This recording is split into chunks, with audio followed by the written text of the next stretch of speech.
It's time now for our mental health moment of the week. The Maine Legislature is finishing up their legislative session, which is poised to wrap up its work later this month. A few of the items that remain center around funding mental health initiatives. And we are here with Jayne Bramer, the CEO of Sweetser, to discuss this and the legislation. So what are the impacts that this has on mental health? One might think that they don't have an impact on each other, but they certainly do. Absolutely. So we have two mental health bills that have passed the committee, the Senate, and the House. One is Expand Child Act, the other is Save School-Based Therapy. Now we just need to get these bills funded. You know, Sweetser operates Maine's only Child Act team.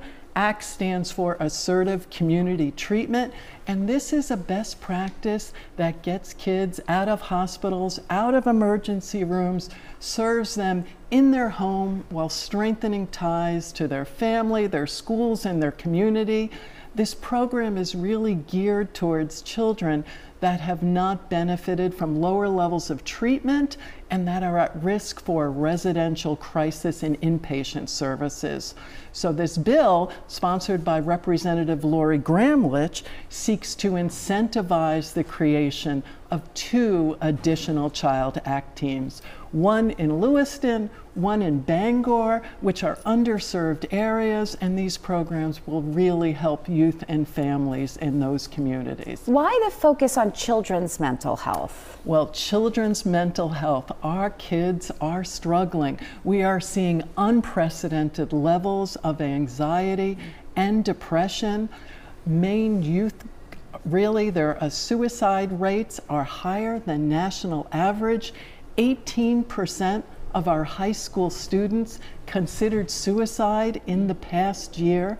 We are in the midst of a mental health crisis and really promoting just not that bill, but also our school-based bill where we co-locate clinicians in public schools are critical in terms of prevention.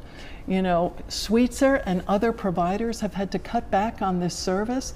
There was a time where we had 80 clinicians. We were in over 100 public schools. We served 2,300 students a year, not so long ago. Today, because of lack of funding, we have less than 20 clinicians co-located in public schools.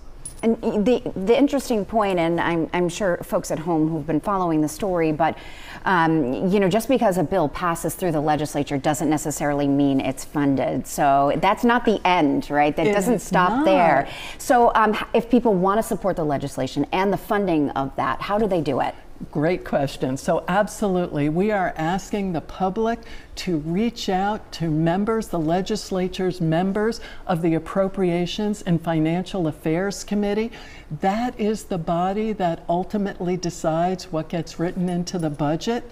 So they need to fund the expansion of Child Act and save our school-based therapy program. So please reach out. Okay, Jayne Bramer, the CEO and president of Sweetser, thank you so much for joining us. We appreciate it. Thank you.